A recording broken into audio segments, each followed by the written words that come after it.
Hey everyone, thanks for joining us on our first installment. First installment From the trip that we took to St. Louis for the Midwest Nationals NHRA drag racing series. And the first day we were there, man, it was 23 years, man, for me. 30 for you. 30 for me. That we haven't been to a racetrack. And I didn't know what to expect. I certainly didn't expect that we were going to be walking 20,000 steps. Man, it's like riding a bike. Other than the 20,000 steps, the getting right back in the groove. It is, and really enjoying the scenery and the atmosphere and whatnot. And the smells. And the nitro that's about the only smells that I really enjoyed there. So we were watching some of the races and whatnot, and we came back. We'd been sitting in the stands, and we met a great couple up there, and the wife had some really interesting tattoos on her arms, and they were basically, I mean, it was kind of simple, but you didn't have to guess what it was. It was basically the footprints of her daughters that she had tattooed. Now, I've never seen footprints on a body.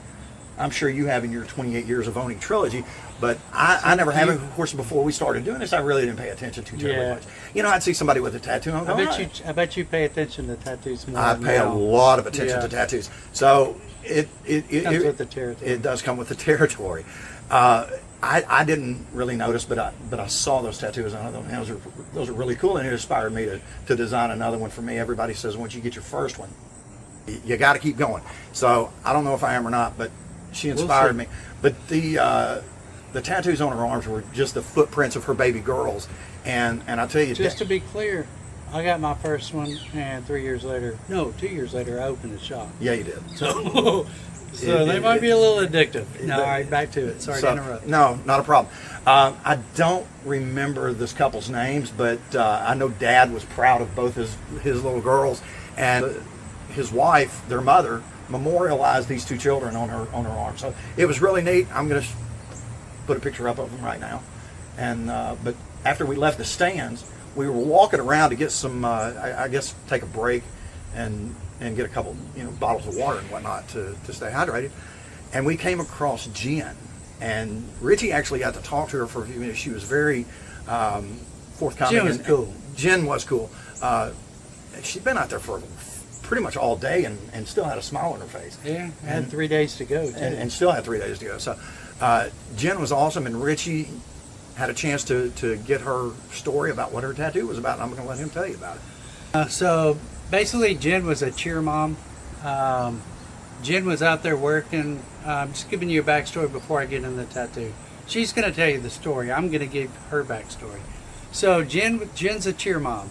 She was out there with about 40 to 50 other parents, and they worked various concession stands at this event, and they raised money for their daughters to go to cheer camp and cheer competitions. Why it's special to me, my wife's a national champion cheerleader from Bartlett High School.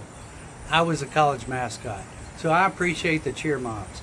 Okay, so Jen had a tattoo of an airplane. It was a simple and straightforward design. It was shared with two of her daughters, and I'm going to let her tell you the story behind it. All right, let me see it. So what's the story behind that? So I have three daughters. My oldest daughter is going to school in Belgium.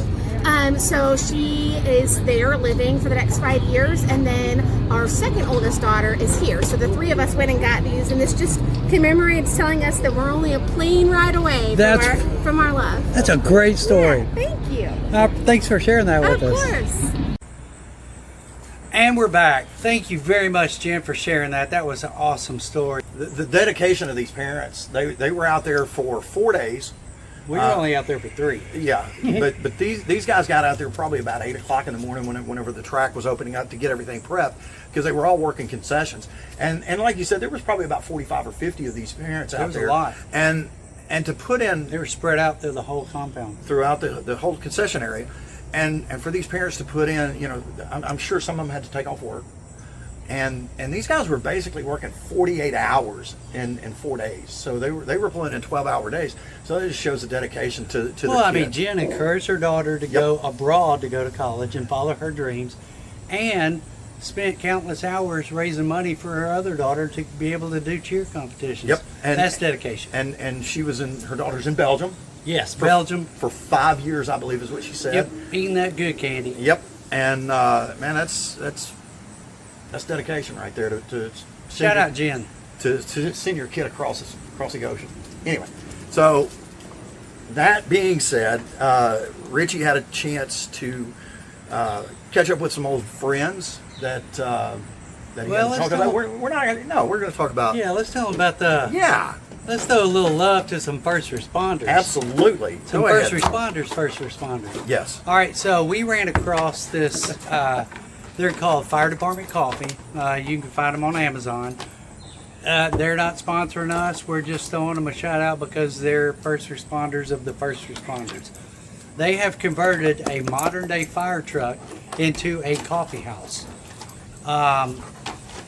And what they do is they use this fire truck to raise money at the events like the NHRA events. But the real purpose of this truck is when national disasters happen, that truck goes on location and provides coffee, provides food for first responders, taking care of the citizens. Yep. That's awesome. That is very cool. Hey, show the truck. I will show you. There it is right here. And the cool thing about this truck is this is a modified, it's just a regular truck or a fire truck that's been converted over to a modern fire truck that's converted to service food. And I'll tell you, these guys had tattoos, but they were so busy. They were so busy giving away samples and selling coffee. I didn't want to take any time away from that. And they actually had to run me off because I kept drinking samples. Yeah. So anyway, it's good coffee. Check them out. You can find them on Amazon and Walmart. And Walmart. Yep. Nice. Fire Department. And I'm going to assume that the FDC.com or firedepartmentcoffee.com, just do a search on them and help those guys out and support them because the coffee's really good. We are not a paid supporter. We are not. It was good coffee. It was, and really, and we're gonna shout them out. So anyway, now we get to your buddies. Yeah. So probably the highlight of my trip is running into Ed Wulff. I met when I went to work for the Fruit of the Loom team. Ed Wulff has Wulff pumps. He designs and builds dry sump pumps for all types of motorsports.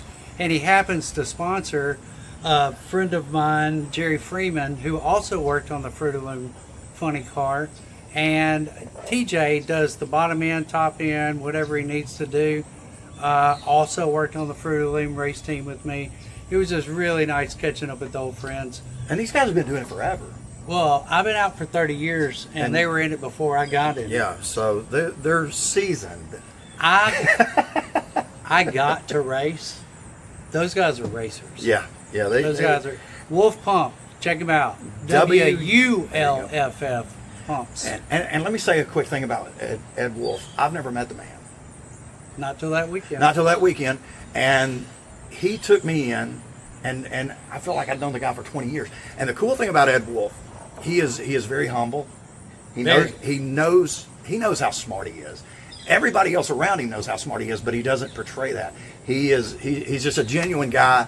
Ed knows his shit. You can't say that. Oh, Ed knows his stuff. There you go. So he was really a cool guy. And the thing about it is he couldn't walk through the pits without somebody yelling his name from some of these other teams that he's worked with. And we even talked about maybe putting... He sponsors Jerry's Top Fuel Drag. Yes, he does. And we even talked to Jerry about putting a tattoo tail on the side of the car. And almost did. Yeah, we're going to work that out, and hopefully eventually we will. We're going to need a lot more likes, follows, and shares before we start sponsoring Top Fuel Dragsters. And you absolutely. So that was our first day in St. Louis, and I had a blast. Oh man, I think I went to sleep really, really good that night. Glad that Richie thought about going up there, and I want to shout out to Angie Franklin, my wife of 33 years, for letting you go. For letting me go. Thanks, Angie. Yep, no doubt. And man, that was a great time. But check back with us. We're going to be dropping installment 3 and 4 and 2. Yep. And got a lot more coverage for you. So thanks again, guys, for joining us. And don't forget to click, like, and share. And follow. And as always, go Grizzlies. Go Tigers. So what's the story?